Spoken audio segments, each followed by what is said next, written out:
Hello, I'm Marcus Boston. Quick educational video today, and what we're going to talk about is a question that I have had to field a lot lately, and that question deals with if a child has an HIE diagnosis, is it possible that that child may be able to walk someday? Now, before I answer that question, I want to make sure that you understand that what I'm going to be talking to you about today is very general in nature, and you have to understand that there are a lot of specifics that go into this issue. But I want to help you try to understand some of the key issues that are present when we're talking about this issue.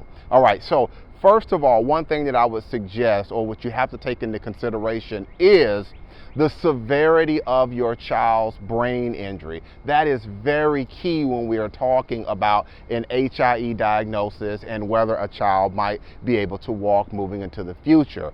In some instances, depending on the severity of the injury, you can have mild versions of an HIE diagnosis, and you can go up from there. So you want to know what is the severity of the injury. That's one thing you want to take into consideration. In addition to the severity of the injury, you want to understand what area or areas of the brain that have been injured. You got to understand that, because understanding what may have been injured in the brain can help you get an outlook as to what may be some of the challenges that your child may face moving into the future. So you want to be sure that you understand the severity of the injury, and you want to understand what area or areas of the brain that have been impacted by the HIE diagnosis. Now, how we see this, and I'm going to go into a little bit of HIE, because maybe if you're watching this video today, you are new to the HIE journey. And so normally, or how we see it when families contact us, a lot of times mom will have had an uneventful pregnancy in a lot of instances. No issues of gestational diabetes, no issues of preeclampsia or things of that nature. And what can happen is once mom gets to the labor and delivery, once she gets to the hospital, everything to mom and dad and the family, it may seem like everything is going okay on their end. But what happens is at delivery, they begin to see certain things happening. So for example, the baby may be blue in color, or the baby may have to be resuscitated, or the baby may have to be taken to the NICU, or there may be seizures.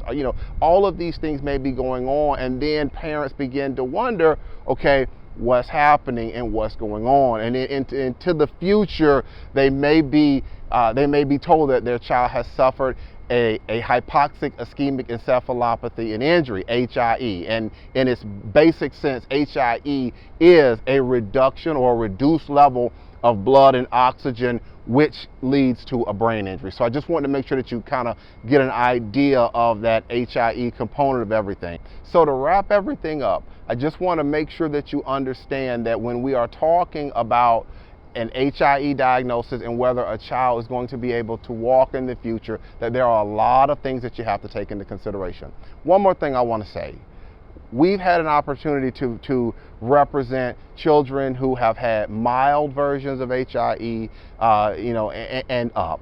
And you have to also keep in mind that children are resilient. They are resilient. They fight.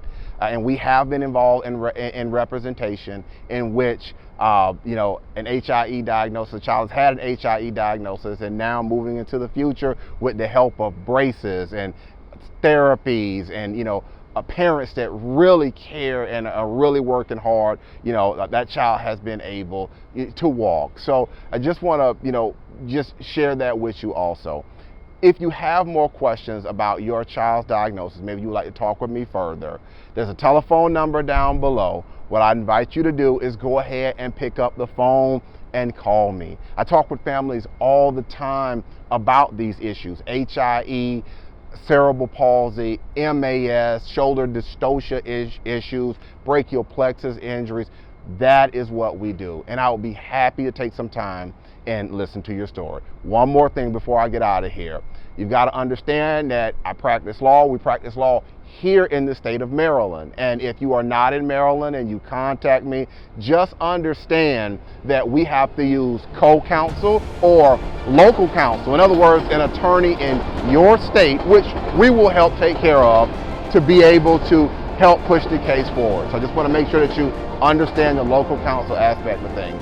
All right, that's going to be it for today's quick educational video. Again, I'm Marcus Boston, and I'm one of the childbirth injury and medical malpractice attorneys practicing law here in the state of Maryland at Boston Law Group, LLC. We will see you next time. Take care and enjoy the rest of your day.